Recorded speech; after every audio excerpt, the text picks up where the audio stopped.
IPL 2026 సీజన్లో Punjab Kings పరిస్థితి దారుణంగా మారిపోయింది. టోర్నమెంట్ ఆరంభంలో వరుస విజయాలతో టేబుల్ టాప్లో దూసుకుపోయిన పంజాబ్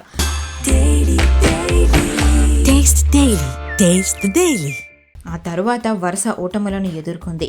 ఇక ధర్మశాల వేదికగా ఆర్సీబీతో జరిగిన మ్యాచ్లో 23 పరుగుల తేడాతో ఓడిపోయి వరుసగా 6వ ఓటమిని మూటగట్టుకుంది. ఆర్సీబీ చేసిన 222 పరుగుల భారీ టార్గెట్ను చేస్ చేయలేక పంజాబ్ 199 పరుగులకే పరిమితమైంది. ఈ ఓటమితో పంజాబ్ ప్లే ఆఫ్స్ అవకాశాలు లీగ్లో అత్యంత కష్టంగా మారిపోయాయి. అయితే వరుసగా 6 మ్యాచ్లు ఓడిపోయినప్పటికీ పంజాబ్ కింగ్స్కు టెక్నికల్గా ఇంకా ప్లే ఆఫ్స్ చేరే ఛాన్స్ ఉంది. ప్రస్తుతం 13 మ్యాచ్ల్లో 6 విజయాలు, 1 డ్రాతో పంజాబ్ 13 పాయింట్లతో టేబుల్లో 4వ స్థానంలో ఉంది. పంజాబ్ తన ఆఖరి మ్యాచ్లో లక్నో సూపర్ జైంట్స్పై భారీ రన్ రేట్తో గెలవాలి. అప్పుడు పంజాబ్ ఖాతాలో 15 పాయింట్లు చేరుతాయి.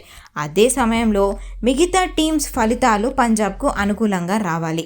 4వ స్థానం కోసం పోటీ పడుతున్న చెన్నై సూపర్ కింగ్స్ మిగిలిన మ్యాచ్ల్లో కనీసం ఒక్కటైనా ఓడాలి. రాజస్థాన్ రాయల్స్ ఆఖరి 3 మ్యాచ్ల్లో 1, సన్ రైజర్స్ హైదరాబాద్ చివరి 2 మ్యాచ్ల్లో 2 మ్యాచ్లు ఓడిపోవాలి. అలాగే ఢిల్లీ క్యాపిటల్స్ రాజస్థాన్ను ఓడించి కేకేఆర్ చేతిలో కూడా ఓడిపోవాలి. వీటన్నింటితో పాటు Punjab net run rate KKR కంటే ఎక్కువ ఉండాలి, మెరుగ్గా కూడా ఉండాలి. ఒకవేళ పంజాబ్ ఆఖరి మ్యాచ్లో లక్నో చేతిలో ఓడిపోయినా కూడా ఇంకా ప్లే ఆఫ్స్ చేరే ఛాన్స్ ఉంటుంది.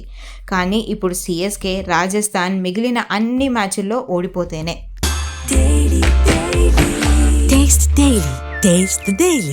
మొత్తానికి పంజాబ్ తలరాత ఇప్పుడు పూర్తిగా ఇతర టీమ్స్ చేతుల్లోకి వెళ్ళిపోయింది. చూడాలి మరి ఏం జరుగుతుందో.